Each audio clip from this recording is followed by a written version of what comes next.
तर हे आपल्याच घरचा पत्ता विचारत होते. माझ्या कानावर आलं. म्हटलं चला मी तुम्हाला घरी घेऊन चलतो गुरुनाथच्या.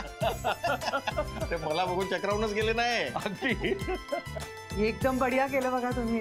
बरं झालं या निमित्तानं भेटलो तरी तिथं नाही तरी इथं का. हो भेट झाली. तुम्ही बसा मी सगळ्यांसाठी खायला करते. पण आमचा विद्यार्थी कुठं आहे? नाही म्हणजे एवढ्या मोठ्या कंपनीचा डोलारा सांभाळतोय म्हणजे खूप काम असणार, खूप बिझी असणार.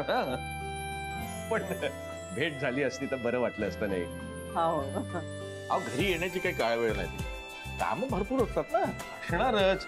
अहो मनापासून काम करणाऱ्याला काळ वेळेचं बंधन असत नाही. खरंय. बाकी काय म्हणता, काय विशेष? मुंबईला कसं काय येणार होतं? अहो शाळेकरता काही पुस्तकं विकत घ्यायची होती. मी विचार केला, म्हटलं आपण स्वतःच जावं. बर केलं. राधिका बाई आपला गुरुनाथ का नाही यायचा अगदी आवडता विद्यार्थी. बरं हो.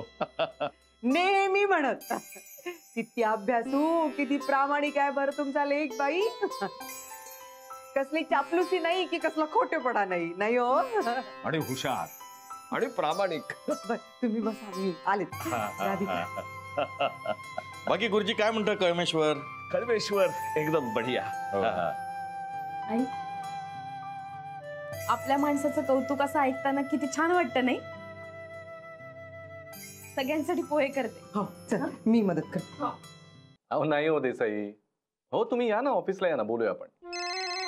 हो हा हॅलो ऐका ना मी करू तुम्हाला परत थोड्या वेळाने. हां थँक्स. हॅलो आता काय काय हॅलो काय यार गॅरी काय झालं?